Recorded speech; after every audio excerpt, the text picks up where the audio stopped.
Hello everyone, कैसे हैं सब। तो चलिए फ्रेंड्स, आज हम आपके लिए महत्वपूर्ण क्लास लेकर आए और आज की क्लास में हम आपको काफ़ी महत्वपूर्ण प्रश्न यहाँ पर कराने वाले हैं। आज की क्लास के प्रश्न इतने महत्वपूर्ण क्यों रहेंगे ये तो आपको क्लास देखने के बाद ही पता लगने वाला है। बस आप धैर्य से क्लास को अंत तक देखते हैं। चलिए, आज की क्लास को आपको यहाँ पर स्किप बिल्कुल भी नहीं करना है। अगर आज की क्लास आपने स्किप कर दी तो काफ़ी नुकसान आपका यहाँ पर होने वाला है, क्योंकि आज की क्लास में हम आपके लिए ढूंढ कर महत्वपूर्ण प्रश्न लेकर आए जो आपके एग्जाम की दृष्टि से मोस्ट इंपोर्टेंट रहने वाले हैं। तो चलिए, कम समय में बेहतर रिविजन के लिए शुरू करेंगे आज की महत्वपूर्ण क्लास। आज की क्लास का हमारा पहला क्वेश्चन है, आरडीए निर्धारित करते समय सबसे महत्वपूर्ण कारक कौन सा होता है। ऑप्शन आपको यहाँ पर देंगे, खाद्य की उपलब्धता, जैव उपलब्धता, बाजार मूल्य या सांस्कृतिक मान्यता। और ये क्वेश्चन आप इंपॉर्टेंट लगाते चलेगा। आरडीए की फुल फॉर्म भी कई बार एग्जाम में पूछी गई है, तो रिकमेंडेड डाइटरी अलाउंस, ये भी आप ध्यान रखते चलेगा। इस क्वेश्चन में आपको आरडीए निर्धारित करते समय सबसे महत्वपूर्ण कारक कौन सा होता है ये आपको बताना है। तो सबसे महत्वपूर्ण कारक जैव उपलब्धता होता है। ऑप्शन बी हमारा यहाँ पर सही होगा। आइए देख लेते हैं महत्वपूर्ण व्याख्या के साथ में। आरडीए निर्धारित करते समय यह देखा जाता है कि कोई पोषक तत्व शरीर में कितनी मात्रा में अवशोषित हो पाता है, इसे जैव उपलब्धता कहते हैं, जो बायोकेमिकल उपयोगिता पर आधारित है। इस व्याख्या को आप ध्यान से पढ़ते चलिए। तो बी ऑप्शन हमारे यहाँ पर सही है। आगे बढ़ जाते हैं अपने अगले क्वेश्चन की और। क्वेश्चन नंबर 2, किस मनोवैज्ञानिक ने संज्ञानात्मक विकास के चरण बताए हैं। ऑप्शन यहाँ पर देंगे, कोहलबर्ग, फ्रायड, एरिक्सन या जीन पियाजे। आपको बताने कि संज्ञानात्मक विकास के चरण किस मनोवैज्ञानिक के द्वारा बताए गए हैं। तो संज्ञानात्मक विकास के चरण जीन पियाजे के द्वारा बताए गए हैं। ऑप्शन डी हमारे यहाँ पर सही होगा। और जीन पियाजे की चारों अवस्थाओं से ही कई बार क्वेश्चन एग्जाम में पूछे जा चुके हैं। आइए देख लेते हैं महत्वपूर्ण व्याख्या के साथ में। पियाजे ने बच्चों के संज्ञानात्मक विकास को 4 चरणों में विभाजित किया है, जिसमें पहला यहाँ पर संवेदी प्रक्रियात्मक, दूसरा यहाँ पर पूर्व संक्रियात्मक और तीसरा ठोस संक्रियात्मक और चौथा यहाँ पर औपचारिक संक्रियात्मक। अगर हम यहाँ पर ठोस संक्रियात्मक की बात करें तो इसे मूर्त संक्रियात्मक भी कहा जाता है। इन चारों ही अवस्थाओं से जीन पियाजे के कई बार एग्जाम में क्वेश्चन पूछे गए, तो इंपोर्टेंट आप लगाते चलिए। आगे बढ़ जाते हैं अपने अगले क्वेश्चन की और। क्वेश्चन नंबर 3, फाइबर ब्लेंड्स तैयार करने का प्रमुख उद्देश्य क्या होता है। ऑप्शन यहाँ पर देंगे, लागत कम करना, रंग चमकाना, रेशा मजबूत बनाना या सभी विकल्प सही है। आपको यहाँ पर बताना है कि मिश्रित वस्त्र तैयार करने का प्रमुख उद्देश्य क्या होता है। ऑप्शन यहाँ पर देखें तो यहाँ पर मिश्रित वस्त्र तैयार करने का प्रमुख उद्देश्य लागत कम करना भी होता है, रंग चमकाना भी होता है, रेशा मजबूत बनाना भी होता है। इस प्रकार ऑप्शन डी हमारे यहाँ पर सही होगा, सभी विकल्प सही है। तो डी ऑप्शन के साथ में हम यहाँ पर जाने वाले हैं। आइए देख लेते हैं महत्वपूर्ण व्याख्या के साथ में। कपास और पॉलिएस्टर जैसे रेशों को मिलाने से वस्त्र की लागत, ताकत, बनाए रखने की क्षमता और रंग की स्थिरता बेहतर होती है। इस प्रकार सभी विकल्प यहाँ पर सही है।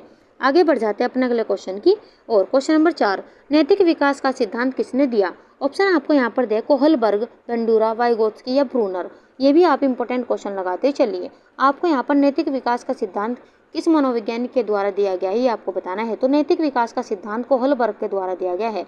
ऑप्शन पहले ही हमारे यहाँ पर सही है। आइए देख लेते हैं महत्वपूर्ण व्याख्या के साथ में। लॉरेंस कोहलबर्ग ने नैतिक विकास को 3 स्तरों, पूर्व पारंपरिक, पारंपरिक और उत्तर पारंपरिक में विभाजित किया है। तो इनके तीनों ही स्तर आप याद करते ही चलेगा, क्योंकि ये क्वेश्चन कई बार एग्जाम में इनके स्तरों से पूछा जाता है। तो ऑप्शन ए हमारा यहाँ पर सही है। आगे बढ़ जाते हैं अपने अगले क्वेश्चन की और। Question number 5, consumer protection act CPA 1986 का उद्देश्य क्या है। ऑप्शन आपको यहाँ पर दिया है, केवल खाद्य सुरक्षा, दुकानदारों को प्रोत्साहित करना, उपभोक्ता के अधिकारों की रक्षा करना या केवल ग्रामीण क्षेत्रों को लाभ देना। आपको यहाँ पर कंज्यूमर प्रोटेक्शन एक्ट 1986 का उद्देश्य क्या है ये आपको यहाँ पर बताना है।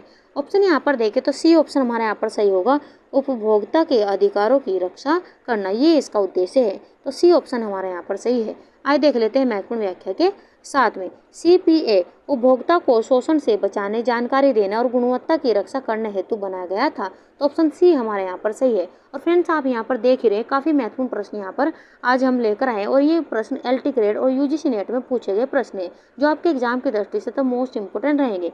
जो बच्चे TGT PGT की भी तैयारी कर रहे हैं उनके लिए भी आज ये क्लास फायदेमंद होने वाली है। बस आप क्लास को अंत तक देखते चलिए। तो चलिए बढ़ जाते हैं अपने अगले क्वेश्चन की और। क्वेश्चन नंबर 6, कौन सा पोषक तत्व ऊर्जा स्रोत नहीं है लेकिन फिर भी शरीर के लिए अत्यंत आवश्यक है। आपको बताना है कि कौन सा पोषक तत्व ये ऊर्जा का स्रोत नहीं है लेकिन यहाँ पर फिर भी यहाँ पर शरीर के लिए अत्यंत आवश्यक है। ऑप्शन आपको यहाँ पर देंगे, प्रोटीन, वसा, जल या कार्बोहाइड्रेट। ऑप्शन यहाँ पर देखें तो तीसरा ऑप्शन हमारे यहाँ पर सही होगा, जल। यहाँ पर ऑप्शन सी हमारे यहाँ पर सही है। अगर हम यहाँ पर जल की बात करें तो शरीर में जल का भार लगभग यहाँ पर 65 से 70% तक होता है और ये शरीर की सभी कोशिकाओं का महत्वपूर्ण घटक है। शरीर की सारी रासायनिक क्रिया जल के माध्यम से ही होती है और शरीर में पर्याप्त जल होना भी आवश्यक है। स्वस्थ व्यक्ति को औसतन 4 से 5 लीटर तक प्रतिदिन जल पीना चाहिए और गर्मियों में सर्दी की अपेक्षा अधिक जल की आवश्यकता भी पड़ती है और शरीर में जल की कमी से निर्जलीकरण भी हो जाता है।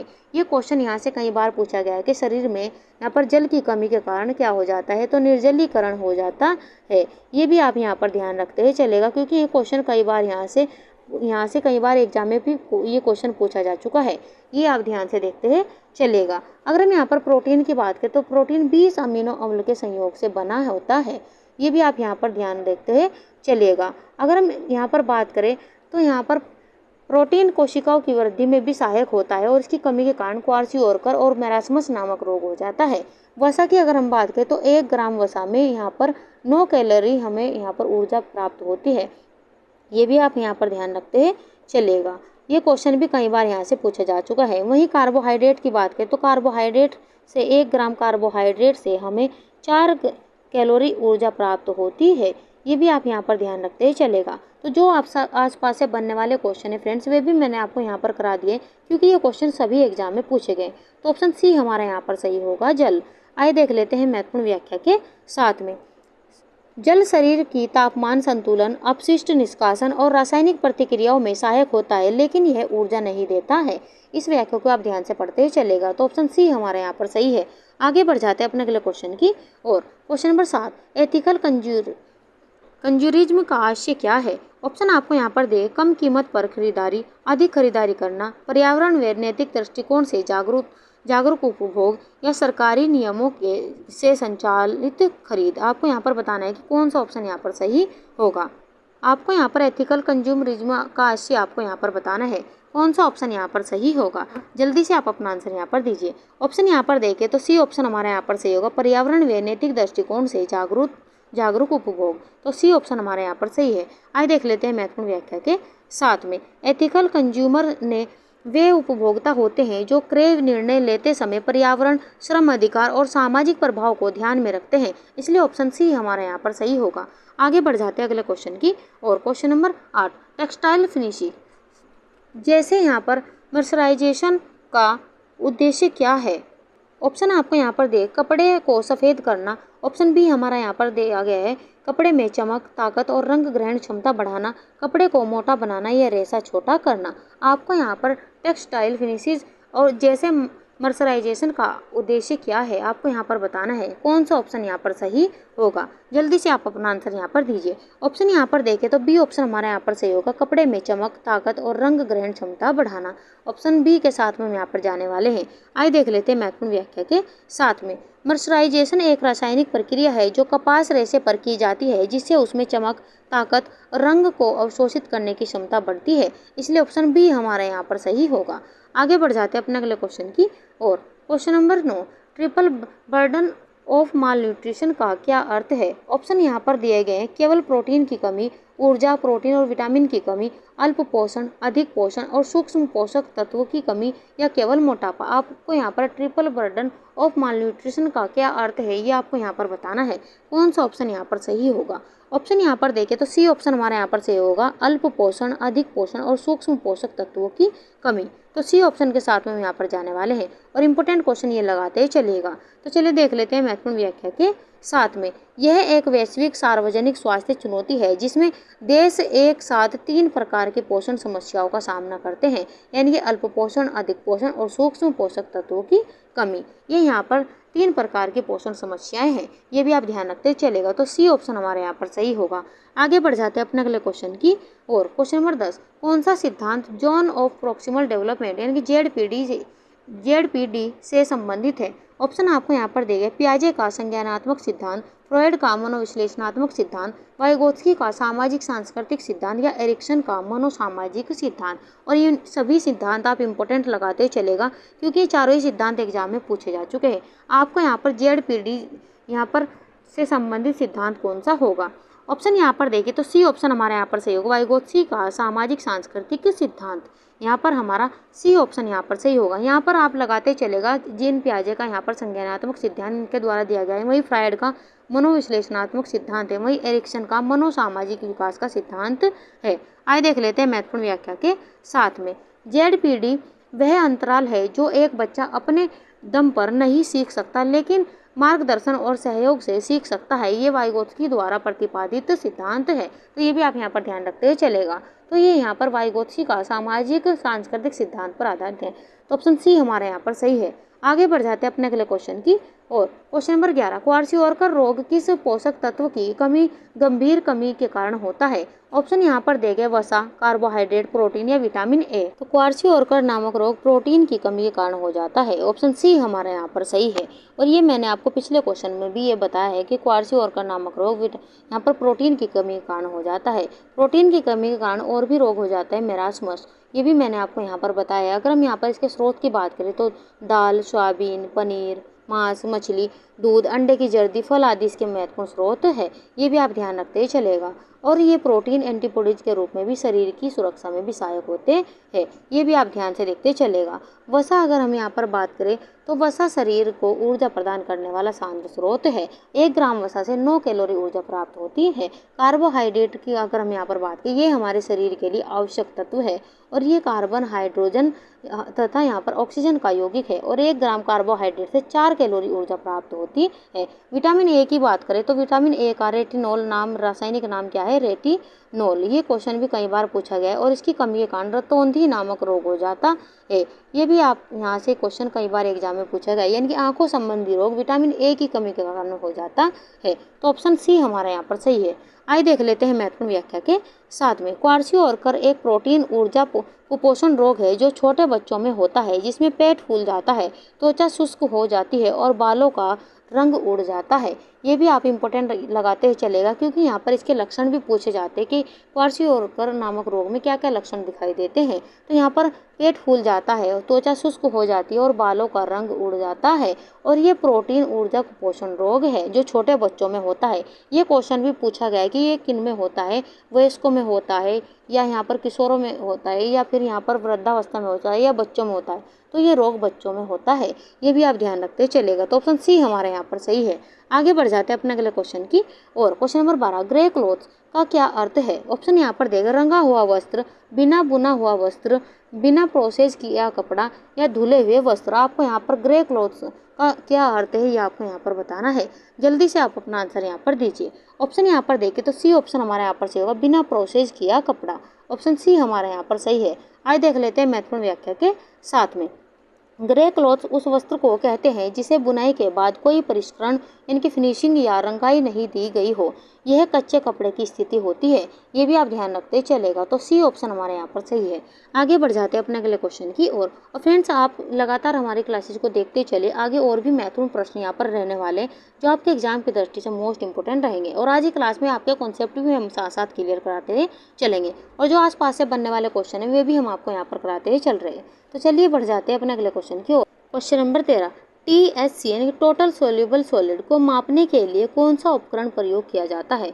ऑप्शन आपको यहाँ पर दे स्पेक्ट्रोफोटोमीटर, रिफ्रैक्टोमीटर, कैलिपर्स या माइक्रोमीटर। आपको यहाँ पर इंपॉर्टेंट क्वेश्चन लगाते चलना है। आपको यहाँ पर बताना है कि TSC को मापने के लिए कौन सा उपकरण प्रयोग किया जाता है। जल्दी से आप अपना आंसर यहाँ पर दीजिए। ऑप्शन यहाँ पर देखें तो बी ऑप्शन हमारे यहाँ पर सही होगा, रिफ्रैक्टोमीटर यहाँ पर प्रयोग में किया जाता है। यहाँ पर बी ऑप्शन हमारे यहाँ पर सही होगा। आइए देख लेते हैं महत्वपूर्ण व्याख्या के साथ में। रिफ्रैक्टोमीटर का प्रयोग फलों, शरबत आदि में घुलनशील ठोस शर्करा प्रतिशत की मात्रा नापने के लिए किया जाता है। इसे यहाँ पर ब्रिक्स में मापा जाता है, ये भी आप यहाँ पर ध्यान रखते चलेगा, तो ऑप्शन बी हमारा यहाँ पर सही होगा। आगे बढ़ जाते हैं अपने अगले क्वेश्चन की और क्वेश्चन नंबर 14, बाल विकास में क्रिटिकल पीरियड किसे कहते हैं? ऑप्शन यहाँ पर दिया गया वह समय जिसमें बच्चा सबसे ज़्यादा सोता है, वह समय जिसमें सीखने की विशेष क्षमता होती है या वह समय जिसमें दांत निकलते हैं, कोई विशिष्ट अवस्था नहीं होती। आपको यहाँ पर बताना है कि बाल विकास में क्रिटिकल पीरियड किसे कहते हैं। तो बाल विकास में क्रिटिकल पीरियड यहाँ पर वह समय जिसमें सीखने की विशेष क्षमता होती है। बी ऑप्शन हमारे यहाँ पर सही होगा, तो बी ऑप्शन के साथ में हम यहाँ पर जाने वाले हैं। आइए देख लेते हैं महत्वपूर्ण व्याख्या के साथ में। क्रिटिकल पीरियड वह समय होता है जब किसी विशेष प्रकार की सीख जैसे भाषा, दृष्टि, सामाजिक व्यवहार के विकास की संभावना सबसे अधिक होती है। तो इस व्याख्या को भी आप इम्पोर्टेंट लगाते चलेगा। आगे बढ़ जाते हैं अपने अगले क्वेश्चन की और क्वेश्चन नंबर 15, सस्टेनेबल कंजप्शन का संबंध किससे है? ऑप्शन यहाँ पर दिया गया, अधिक वस्तुएं खरीदने से, सीमित संसाधनों का विवेकपूर्ण प्रयोग, ब्रांडेड वस्त्रों के प्रयोग से या केवल शाकाहार अपनाने से। आपको यहाँ पर इंपॉर्टेंट क्वेश्चन ये लगाते हुए चलना है। आपको बताना है कि कौन सा ऑप्शन यहाँ पर सही होगा। जल्दी से आप अपना आंसर यहाँ पर दीजिए। ऑप्शन यहाँ पर देखें तो बी ऑप्शन हमारा यहाँ पर सही होगा, सीमित संसाधनों का विवेकपूर्ण प्रयोग। यहाँ पर ऑप्शन बी हमारे यहाँ पर सही है। आइए देख लेते हैं महत्वपूर्ण व्याख्या के साथ में। सस्टेनेबल कंजप्शन का उद्देश्य है कि वर्तमान आवश्यकताओं की पूर्ति इस तरह की जाए कि भविष्य की पीढ़ियां भी संसाधनों का लाभ उठा सके। तो ऑप्शन बी हमारा यहाँ पर सही होगा। आगे बढ़ जाते हैं अपने अगले क्वेश्चन की और क्वेश्चन नंबर 16, NCERT के अनुसार विटामिन ए की कमी से होने वाला प्रमुख लक्षण क्या है? ऑप्शन यहाँ पर दे, रक्तहीनता, दृष्टिहीनता, घेंगा या बेरी। आपको ये इंपॉर्टेंट क्वेश्चन लगाते ही चलना है। आपको यहाँ पर NCERT के अनुसार पूछा गया है कि विटामिन ए की कमी से होने वाला प्रमुख लक्षण क्या है। अगर हम विटामिन ए की कमी के कारण होने वाले लक्षण की बात करें तो दृष्टिहीनता यानी कि आंखों संबंधी रोग विटामिन ए की कमी के कारण होते हैं। अगर हम विटामिन ए की कमी के कारण रोग की बात करें तो रतौंधी नामक रोग हो जाता है। वहीं जेरप्थेल्मिया, केरोटोमलेशिया ये भी इसकी कमी के कारण रोग हो जाते हैं। विटामिन ए का रासायनिक नाम रेटिनोल है। ये भी आप ध्यान से देखते हुए चलेगा। अगर हम इसके मुख्य स्रोत की बात करें तो दूध, घी, गाजर, टमाटर, मछली का तेल, पालक, हरी सब्जियां इसकी यहाँ पर मुख्य स्रोत होती है। ये भी आप ध्यान रखते हुए चलिएगा। तो ऑप्शन हमारा यहाँ पर बी यहाँ पर सही होगा। अगर हम यहाँ पर बात करें बेरी तो बेरी नामक रोग विटामिन बी के कारण हो जाता है। तो विटामिन B1 के कारण यानी कि थायमीन के कमी के कारण विटामिन या बेरी नामक रोग हो जाता है। तो यहाँ पर ऑप्शन बी हमारे यहाँ पर सही होगा। आगे बढ़ जाते हैं व्याख्या के साथ में। विटामिन ए की कमी से रतौंधी यानी कि नाइट ब्लाइंडनेस और यदि अत्यधिक कमी हो तो पूर्ण अंधता हो सकती है। यह आंखों की रक्षा में मुख्य भूमिका निभाता है। यानी कि आंखों संबंधी रोग विटामिन ए की कमी के कारण हो जाते हैं।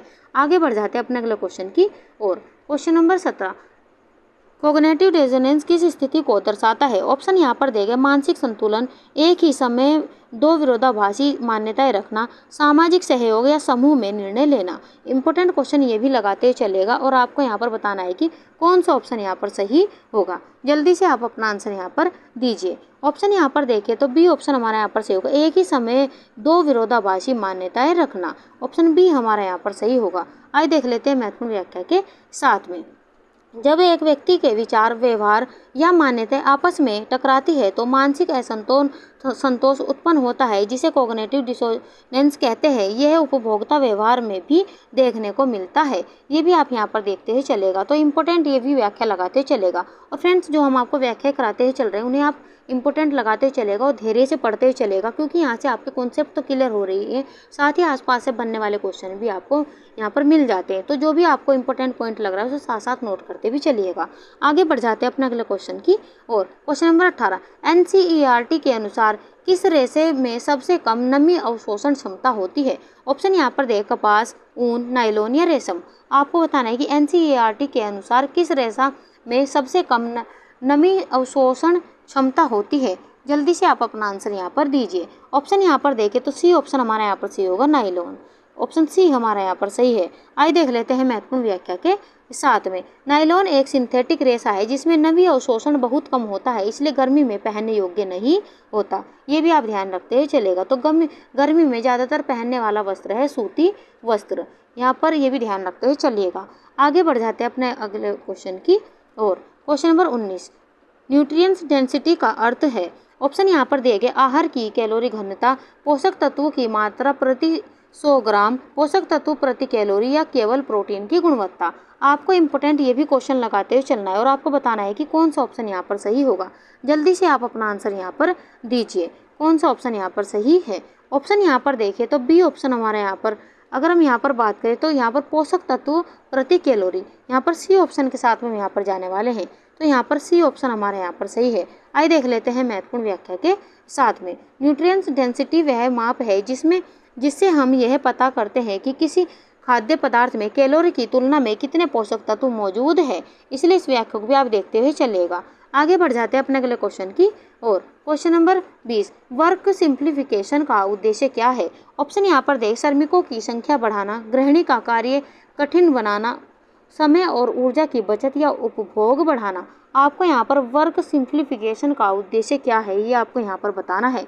जल्दी से आप अपना आंसर यहाँ पर दीजिए। ऑप्शन यहाँ पर देखें तो सी ऑप्शन हमारे यहाँ पर सही होगा, समय और ऊर्जा की बचत, ये इसका उद्देश्य है। तो सी ऑप्शन के साथ में हम यहाँ पर जाने वाले हैं। आइए देख लेते हैं महत्वपूर्ण व्याख्या के साथ में। वर्क सिंप्लीफिकेशन का उद्देश्य है गृह प्रबंधन में कार्य को योजनाबद्ध और वैज्ञानिक ढंग से करना, ताकि समय और ऊर्जा और संसाधनों की बचत हो। इसलिए ऑप्शन सी हमारा यहाँ पर सही है।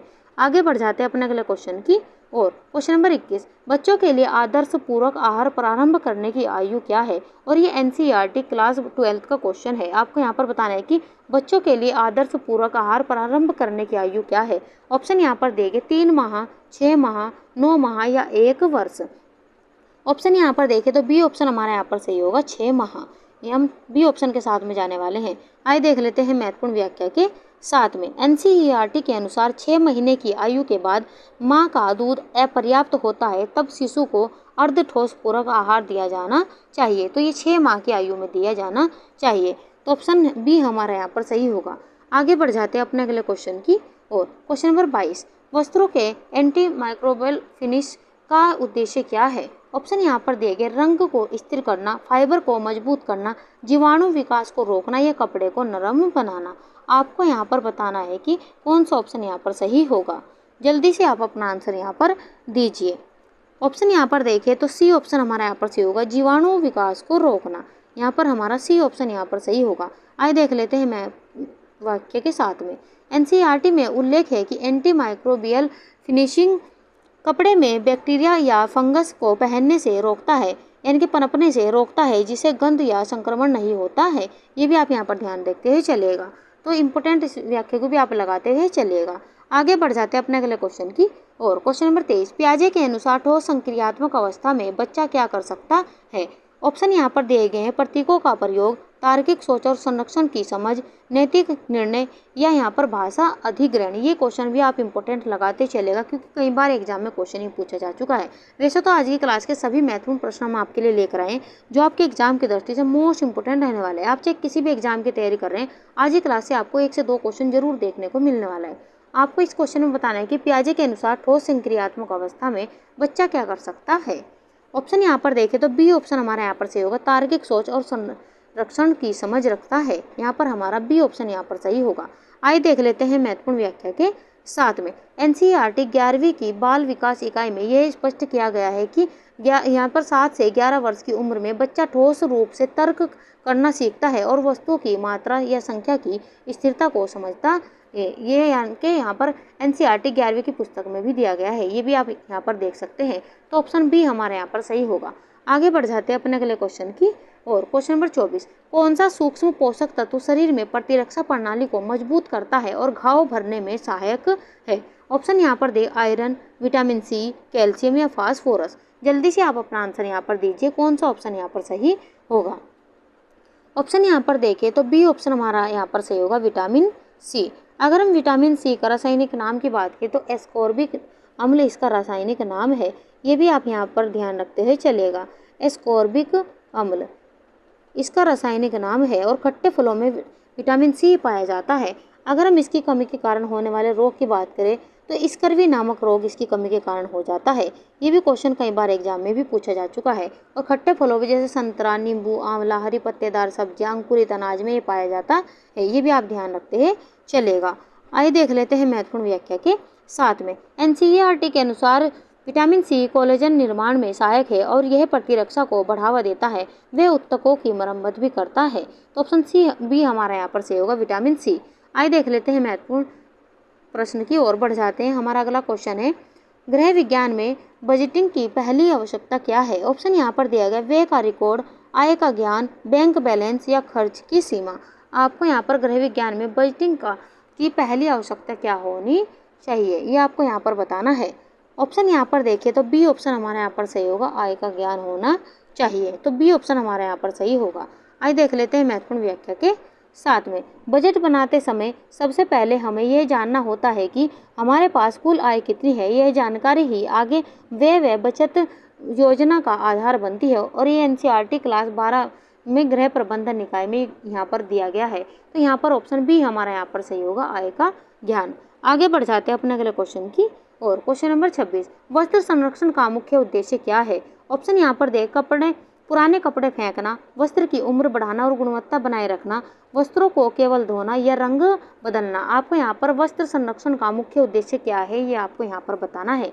जल्दी से आप अपना आंसर यहाँ पर दीजिए। ऑप्शन यहाँ पर देखें तो बी ऑप्शन हमारे यहाँ पर सही होगा, वस्त्रों की उम्र बढ़ाना और गुणवत्ता बनाए रखना, ये वस्त्र संरक्षण का मुख्य उद्देश्य है। तो ऑप्शन बी हमारा यहाँ पर सही होगा।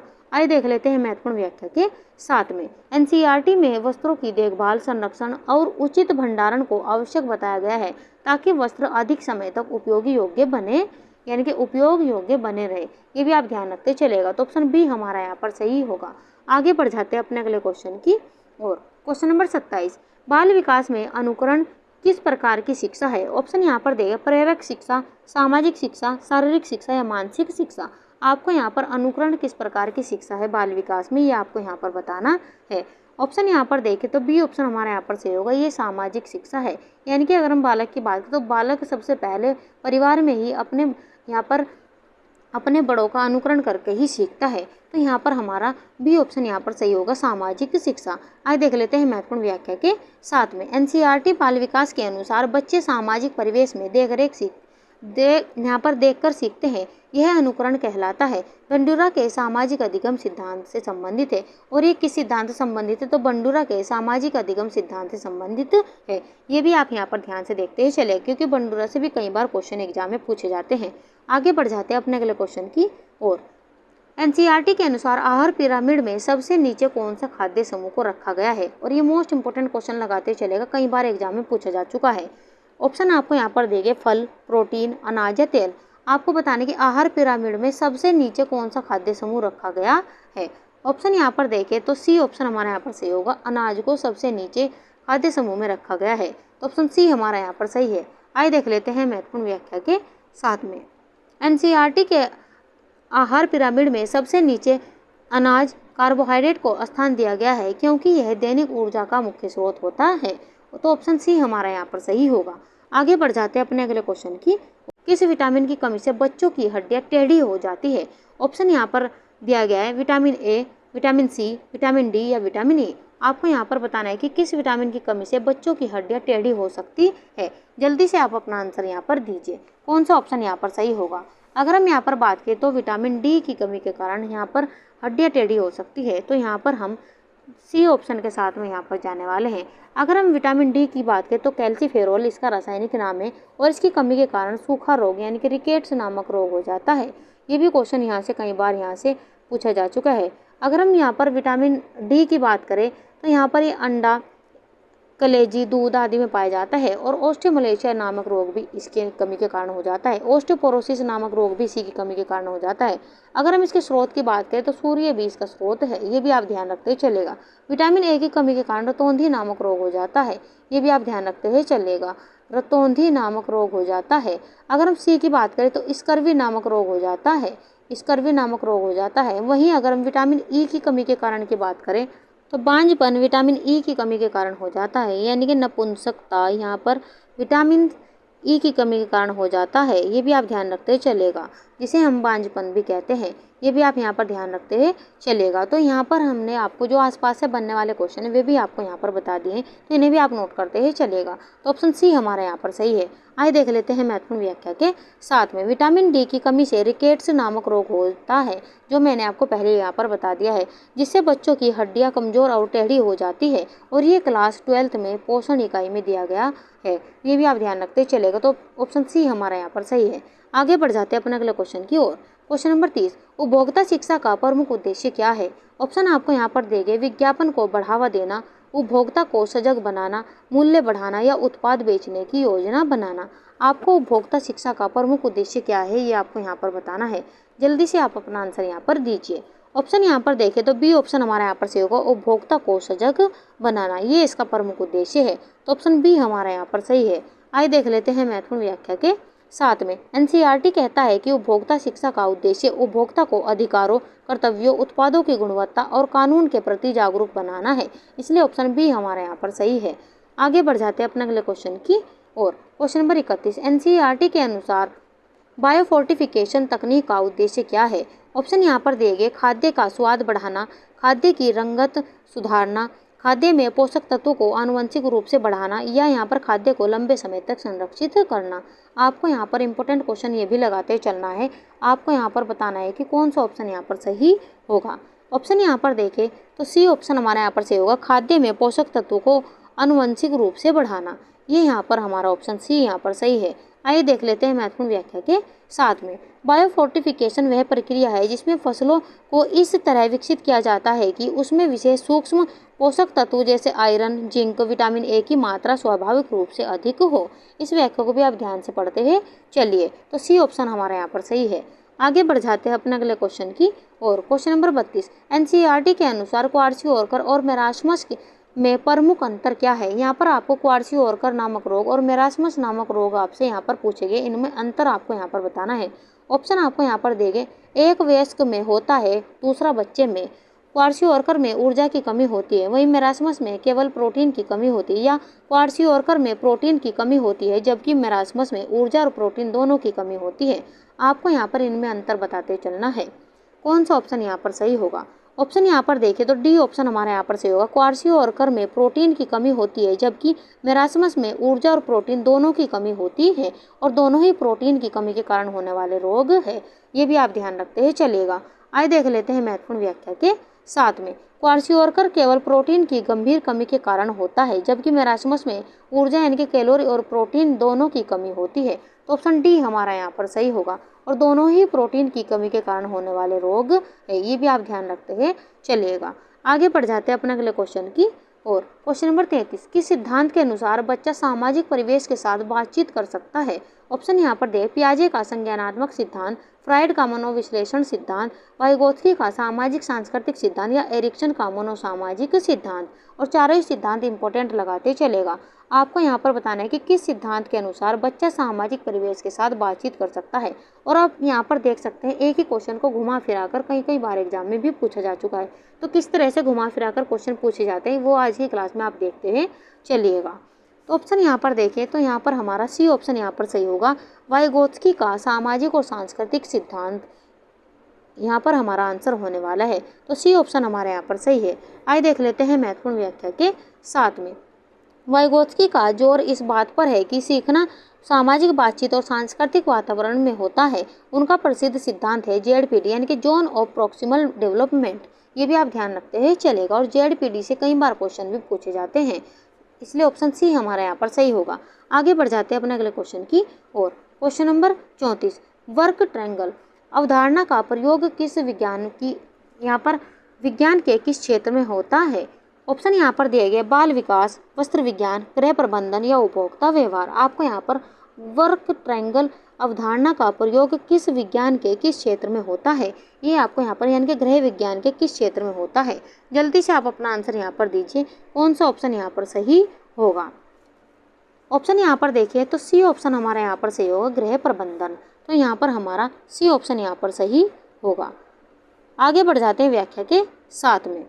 वर्ग ट्रायंगल रसोई के 3 प्रमुख क्षेत्र सिंक, स्टोव, फ्रिज के बीच की दूरी को संतुलन रूप से रखने की तकनीक है ताकि कार्यकुशलता बनी रहे। यहाँ से आपसे ये भी क्वेश्चन पूछा जा सकता है कि किन के बीच दूरी को संतुलन बनाए रखने के लिए वर्ग ट्रायंगल यहाँ पर सिद्धांत दिया गया है। तो यहाँ पर सिंक, स्टोव और फ्रिज के बीच की दूरी को संतुलन रूप से रखने की तकनीक है। तो ये भी क्वेश्चन आपसे पूछा जा सकता है कि कौन सी ये तकनीक है। आगे बढ़ जाते हैं अपने अगले क्वेश्चन की और। कंज्यूमर रिड्रेसल का तात्पर्य है, ऑप्शन यहाँ पर देगा, उत्पाद को नष्ट करना, उपभोक्ता की शिकायत का समाधान, अधिक मुनाफा कमाना या केवल प्रचार करना। ये भी क्वेश्चन आप इंपॉर्टेंट लगाते चलिए। आपको यहाँ पर बताना है कि कौन सा ऑप्शन यहाँ पर सही होगा। ऑप्शन यहाँ पर देखें तो बी ऑप्शन हमारा यहाँ पर सही होगा, उपभोक्ता की शिकायत का समाधान करना। ऑप्शन बी हमारा यहाँ पर सही होगा। आइए देख लेते हैं महत्वपूर्ण व्याख्या के साथ। अगर हम इसकी बात करें तो ये यहाँ पर कंज्यूमर प्रोटेक्शन एक्ट के तहत यदि उपभोक्ता को गलत उत्पाद या सेवा दी जाती है तो वह शिकायत कर सकता है और उसे न्याय या मुआवजा प्राप्त हो सकता है। इसी प्रक्रिया को कंज्यूमर रिड्रेसल कहते हैं। ये भी आप ध्यान से देखते चलेगा, तो इस व्याख्या को आप ध्यान से पढ़िएगा। ऑप्शन बी हमारा यहाँ पर सही है। आगे बढ़ जाते हैं अपने अगले क्वेश्चन की और। क्वेश्चन नंबर 36, नवजात शिशु में जन्म के समय औसत सिर और छाती की परिधि क्रमशः होती है। ऑप्शन आपको यहाँ पर दे 34 सेंटीमीटर और 30 सेंटीमीटर, 36 सेंटीमीटर और 33 सेंटीमीटर, या यहाँ पर 35 सेंटीमीटर और 35 सेंटीमीटर, या यहाँ पर 30 यहाँ पर सेंटीमीटर और 36 सेंटीमीटर। आपको यहाँ पर बताना है कि नवजात शिशु में जन्म के समय औसत सिर और छाती की परिधि क्रमशः कितनी होती है। जल्दी से आप अपना आंसर यहाँ पर दीजिए। ऑप्शन यहाँ पर देखें तो बी ऑप्शन हमारा यहाँ पर सही होगा। यहाँ पर 36 सेंटीमीटर और यहाँ पर 33 सेंटीमीटर। ये यहाँ पर छाती की परिधि, यहाँ पर सिर और छाती की परिधि क्रमशः होती है एक नवजात शिशु की। तो यहाँ पर हमारा बी ऑप्शन यहाँ पर सही होगा। आइए देख लेते हैं महत्वपूर्ण व्याख्या के साथ में। एनसीईआरटी के अनुसार सामान्यतः जन्म के समय सिर की परिधि छाती से अधिक होती है और सिर यहाँ पर 36 सेंटीमीटर और छाती 33 सेंटीमीटर होती है। ये भी आप ध्यान रखते हैं चलिएगा। आगे बढ़ जाते हैं अपने अगले क्वेश्चन की और। क्वेश्चन नंबर 37, वस्त्रों में कलर यहाँ पर फास्टनेस से क्या तात्पर्य है। ऑप्शन यहाँ पर दिया गया रंग जल्दी सूखना, रंग जल्दी लग जाना, धोने, घर्षण, प्रकाश आदि से रंग का न निकलना, या यहाँ पर रंग का जल्दी उतर जाना। आपको बताना है कि वस्त्रों में कलर फास्टनेस से क्या तात्पर्य है। जल्दी से आप अपना आंसर यहाँ पर दीजिए। कौन सा ऑप्शन यहाँ पर सही होगा। ऑप्शन यहाँ पर देखें तो तीसरा ऑप्शन हमारा यहाँ पर सही होगा, धोने, घर्षण, प्रकाश आदि के रंग का न निकलना। तो ऑप्शन सी हमारा यहाँ पर सही है। आइए देख लेते हैं महत्वपूर्ण व्याख्या के साथ में। कलर फास्टनेस कपड़े की वह क्षमता है जिसमें वह विभिन्न दशाओं में रंग को स्थिर बनाए रखता है। यह वस्त्र की गुणवत्ता का प्रमुख मानदंड है। ये भी आप ध्यान रखते ही चलेगा। तो ऑप्शन सी हमारा यहाँ पर सही है। आगे बढ़ जाते हैं अपने अगले क्वेश्चन की और। क्वेश्चन नंबर 38, बाल विकास में डेफरेंट इमिटेशन किस अवस्था में देखी जाती है। ऑप्शन यहाँ पर दिए गए नवजात, शैशव, पूर्व बाल्यावस्था या किशोरावस्था। इंपॉर्टेंट क्वेश्चन ये भी लगाते हुए चलिएगा। जल्दी से आप अपना आंसर दीजिए। कौन सा ऑप्शन यहाँ पर सही होगा। ऑप्शन यहाँ पर देखें तो सी ऑप्शन हमारा यहाँ पर सही होगा, पूर्व बाल्यावस्था। तो सी ऑप्शन हमारे यहाँ पर सही है। आइए देख लेते हैं महत्वपूर्ण व्याख्या के साथ में। डेफरेंट इमिटेशन वह व्यवहार है जिसमें बच्चा बाद में उस कार्य को दोहराता है जो उसने पहले देखा हो। यह पूर्व बाल्यावस्था में अधिक होता है। तो ये ऑप्शन जो हमारे यहाँ पर सही होगा, पूर्व बाल्यावस्था। तो सी ऑप्शन हमारे यहाँ पर सही है। आगे बढ़ जाते हैं अपने अगले क्वेश्चन की और। क्वेश्चन नंबर 39, एनसीईआरटी के अनुसार भोजन में लोहे की यहाँ पर अवशोषण को बढ़ाने के लिए क्या उपयुक्त है। ऑप्शन यहाँ पर दिए गए vitamin A, vitamin D, vitamin C या विटामिन B12। आपको यहाँ पर बताना है कि भोजन में लोहे के अवशोषण को बढ़ाने के लिए क्या उपयुक्त है। जल्दी से आप अपना आंसर यहाँ पर दीजिए। कौन सा ऑप्शन यहाँ पर सही होगा। ऑप्शन यहाँ पर देखें तो सी ऑप्शन हमारा यहाँ पर सही होगा, विटामिन सी। तो यहाँ पर विटामिन सी के साथ में यहाँ पर जाने वाले हैं। विटामिन सी की कमी के कारण स्कर्वी नामक रोग हो जाता है। ये भी आप यहाँ पर ध्यान रखते चलेगा। इसका रासायनिक नाम एस्कॉर्बिक अम्ल है। ये भी आप ध्यान रखते चलेगा, एस्कॉर्बिक अम्ल इसका रासायनिक नाम है। वहीं अगर हम बात करें विटामिन ए की तो रेटिनॉल इसका रासायनिक नाम है। विटामिन डी का रासायनिक नाम कैल्सीफेरॉल है और यहाँ पर विटामिन B12 का रासायनिक नाम साइनोकोबाल्मिन है। ये भी आप यहाँ पर ध्यान रखते हैं चलेगा। तो चलिए देख लेते हैं महत्वपूर्ण व्याख्या के साथ में। विटामिन सी विशेष रूप से साइट्रिक फलों से प्राप्त आहार है। आयरन के अवशोषण को बढ़ाने में सहायक होता है। ये भी आप ध्यान रखते हैं चलिए। आगे बढ़ जाते हैं अपने अगले क्वेश्चन की और। क्वेश्चन नंबर 40, सिंपल बजट बनाते समय सबसे पहले कौन सी प्रक्रिया होती है। ऑप्शन यहाँ पर देखें, व्यय की सूची बनाना, आवश्यकता को प्राथमिकता देना, कुल आय का निर्धारण या फालतू खर्चों का बहिष्कार। आपको यहाँ पर बताना है कि सिंपल बजट बनाते समय सबसे पहले कौन सी प्रक्रिया होती है। जल्दी से आप अपना आंसर यहाँ पर दीजिए। कौन सा ऑप्शन यहाँ पर सही होगा। ऑप्शन यहाँ पर देखें तो यहाँ पर हमारा सी ऑप्शन यहाँ पर सही होगा, कुल आय का निर्धारण। यहाँ पर हमारा सी ऑप्शन सही है। आइए देख लेते हैं महत्वपूर्ण व्याख्या के साथ में। बजट बनाते समय सबसे पहले हमें यह जानना होता है कि कुल उपलब्ध आय कितनी है। उसी आधार पर व्यय और बचत की योजना बनाई जाती है। तो यहाँ भी इसे भी आप देखते हुए चलिएगा। आगे बढ़ जाते हैं अपने अगले क्वेश्चन की और। क्वेश्चन नंबर 41, एपैथेटिक मालन्यूट्रिशन का तात्पर्य है। ऑप्शन यहाँ पर दिए गए, अत्यधिक मोटापा, कम वजन लेकिन मानसिक सुस्ती, वजन सामान्य लेकिन रोगग्रस्त, या केवल विटामिन की कमी। आपको यहाँ पर बताना है कि एपेथेटिक यहाँ पर माल न्यूट्रिशन का तात्पर्य है। जल्दी से आप अपना आंसर यहाँ पर दीजिए। ऑप्शन यहाँ पर देखें तो बी ऑप्शन हमारे यहाँ पर से होगा कम वजन लेकिन मानसिक सुस्ती। बी ऑप्शन के साथ में हम यहाँ पर जाने वाले हैं। आइए देख लेते हैं महत्वपूर्ण व्याख्या के साथ में। एपेथेटिक माल न्यूट्रिशन में बच्चा कुपोषित होता है लेकिन साथ ही वह सुस्त, उदासीन और क्रियाशील में कमी वाला होता है। ये भी आप ध्यान रखते हैं चलिएगा। आगे बढ़ जाते हैं अपने अगले क्वेश्चन की और। क्वेश्चन नंबर 42, किस प्रक्रिया में क्रॉस स्टिच प्रयोग होता है? ऑप्शन यहाँ पर देंगे फैब्रिक की बुनाई में, कढ़ाई कार्य में, सिलाई के मापन में या धुलाई में। जल्दी से आप अपना आंसर यहाँ पर दीजिए और इम्पोर्टेंट क्वेश्चन यहाँ पर लगाते चलिएगा। ऑप्शन यहाँ पर देखें तो बी ऑप्शन हमारा यहाँ पर सही होगा कढ़ाई कार्य में। यहाँ पर हमारा बी ऑप्शन यहाँ पर सही होगा। आइए देख लेते हैं महत्वपूर्ण व्याख्या के साथ में। क्रॉस स्टिच कढ़ाई की एक प्रकार की विधि है जिसमें यहाँ पर क्रॉस जैसी टाँके लगाए जाते हैं। ये भी आप यहाँ पर ध्यान रखते हैं चलिएगा। तो ऑप्शन बी हमारा यहाँ पर सही है। आगे बढ़ जाते हैं अगले क्वेश्चन की और। क्वेश्चन नंबर 43, एरिक एरिक्सन के अनुसार किशोरावस्था की प्रमुख मनोवैज्ञानिक चुनौती क्या होती है? ऑप्शन यहाँ पर दे आत्मसंयम बनाम आत्मविश्वास, पहचान बनाम भ्रम, स्वायत्तता बनाम संदेह या यहाँ सृजनात्मकता बनाम जड़ता। आपको ये क्वेश्चन मोस्ट इंपोर्टेंट लगाते हुए चलना है। आपको बताना है कि एरिक एरिक्सन के अनुसार किशोरावस्था की प्रमुख मनोवैज्ञानिक चुनौती क्या होती है। जल्दी से आप अपना आंसर यहाँ पर दीजिए। ऑप्शन यहाँ पर देखें तो बी ऑप्शन हमारे यहाँ पर से होगा पहचान बनाम भ्रम। यहाँ पर हम बी ऑप्शन के साथ में जाने वाले हैं। आइए देख लेते हैं महत्वपूर्ण व्याख्या के साथ में। किशोरावस्था में व्यक्ति अपनी पहचान स्थापित करता है और भ्रम के बाहर आने की कोशिश करता है और किशोरावस्था को तनाव एवं तूफान की अवस्था भी कहा गया है स्टैनले हॉल के द्वारा। ये क्वेश्चन भी कई बार यहाँ से पूछा जाता है। आइए बढ़ जाते हैं अपने अगले क्वेश्चन की और। फूड अडल्ट्रेशन की रोकथाम के लिए कौन सा अधिनियम लागू है? ऑप्शन यहाँ पर दिए गए उपभोक्ता संरक्षण अधिनियम, सार्वजनिक वितरण अधिनियम, आवश्यक वस्तु अधिनियम या खाद्य सुरक्षा और मानक अधिनियम। आपको यहाँ पर बताना है कि फूड अडल्ट्रेशन की रोकथाम के लिए कौन सा अधिनियम लागू है। जल्दी से आप अपना आंसर यहाँ पर दीजिए। कौन सा ऑप्शन यहाँ पर सही होगा?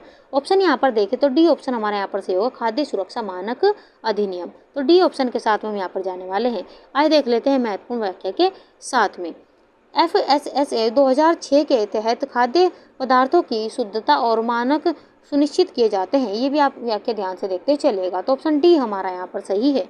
आगे बढ़ जाते हैं अगले क्वेश्चन की और। क्वेश्चन नंबर 45, कॉटन रेशा किस प्रकार का होता है?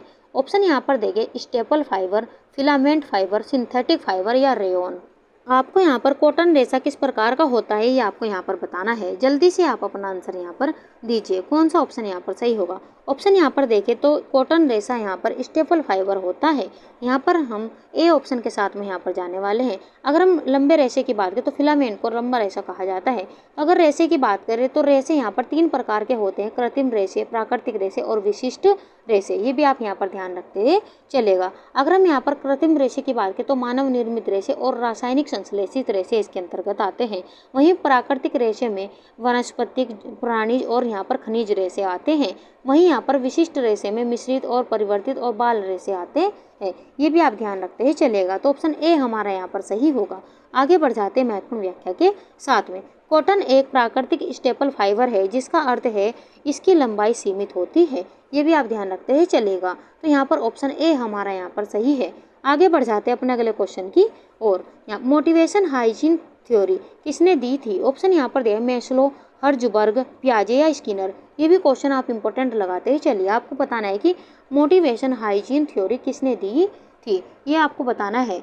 जल्दी से अपना आंसर यहाँ पर दीजिए। ऑप्शन यहाँ पर देखें तो बी ऑप्शन हमारा यहाँ पर सही होगा, हर्जबर्ग के द्वारा ये थ्योरी दी गई थी। तो यहाँ पर बी ऑप्शन हमारे यहाँ पर सही है। आइए देख लेते हैं महत्वपूर्ण व्याख्या के साथ में। हर्जबर्ग ने कार्य संतोष के लिए प्रेरणा और स्वच्छता कारकों का सिद्धांत प्रस्तुत किया है। ये भी आप ध्यान रखते हैं चलेगा। प्रेरणा यानी कि मोटिवेशन, स्वच्छता यानी कि हाइजीन। ये भी आप यहाँ पर ध्यान से देखते हैं चलेगा। तो यहाँ पर ये थ्योरी दी गई हर्जबर्ग के द्वारा। आगे बढ़ जाते हैं अपने अगले क्वेश्चन की और। क्वेश्चन नंबर 47, वस्त्रों की रंग पकड़ की जांच किस प्रक्रिया द्वारा की जाती है? ऑप्शन आपको यहाँ पर देंगे, नहीं ध्यान से पढ़िए और अपना आंसर यहाँ पर दीजिए। कौन सा ऑप्शन यहाँ पर सही होगा? आपको यहाँ पर वस्त्रों की रंग पकड़ की जांच किस प्रक्रिया द्वारा की जाती है ये आपको यहाँ पर बताना है। जल्दी से आप यहाँ पर अपना आंसर यहाँ पर दीजिए। ऑप्शन यहाँ पर देखें तो बी ऑप्शन हमारा यहाँ पर सही है, क्रॉकिंग टेस्ट। यहाँ पर हमारा बी ऑप्शन के साथ में हम यहाँ पर जाने वाले हैं। आगे बढ़ जाते हैं महत्वपूर्ण व्याख्या के साथ में। क्रॉकिंग टेस्ट में कपड़े को रगड़कर यह जांचा जाता है कि रंग कपड़े से झड़ता है या नहीं। ये भी आप यहाँ पर ध्यान रखते हैं चलिएगा। आगे बढ़ जाते हैं अगले क्वेश्चन की ओर। आहार योजना बनाते समय आरडीए को ध्यान में क्यों रखा जाता है? ऑप्शन यहाँ पर देखें, स्वाद बढ़ाने के लिए, विविधता लाने के लिए, पोषण संबंधी आवश्यकता को पूरा करने के लिए या कीमत यहाँ पर कम करने के लिए। ये भी क्वेश्चन आप इंपॉर्टेंट लगाते चलिए और आपको बताने के आहार में यहाँ पर यानी कि आहार योजना बनाते समय आरडीए को ध्यान में क्यों रखा जाता है, ये आप ध्यान से बताते ही चलिएगा कौन सा ऑप्शन यहाँ पर सही होगा। ऑप्शन यहाँ पर देखें तो सी ऑप्शन हमारे यहाँ पर सही होगा, पोषण संबंधी आवश्यकता को पूरा करने के लिए। तो यहाँ पर हम सी ऑप्शन के साथ में जाने वाले हैं। आइए देख लेते हैं महत्वपूर्ण व्याख्या के साथ में। आरडीए यानी कि रिकमेंडेड डाइटरी अलाउंस, ये फुल फॉर्म याद करते चलेगा। पोषक तत्वों की न्यूनतम आवश्यकता को दर्शाता है, यह स्वस्थ जीवन के लिए आवश्यक है। अगर हम आहार की बात करें तो ऐसे पदार्थ जो हमारी यहाँ पर भूख को शांत करे वे आहार कहलाते हैं, यानी कि हमारे द्वारा ग्रहण किए गए भोज्य पदार्थ को हम आहार कहते हैं। आहार दो प्रकार के होते हैं, संतुलित आहार और यहाँ पर असंतुलित आहार। संतुलित आहार में यहाँ पर सभी पोषक तत्व विद्यमान रहते हैं और असंतुलित आहार में सभी पोषक तत्व विद्यमान नहीं रहते हैं। ये भी आप ध्यान से देखते हैं चलिएगा। आगे बढ़ जाते हैं अपने अगले क्वेश्चन की ओर।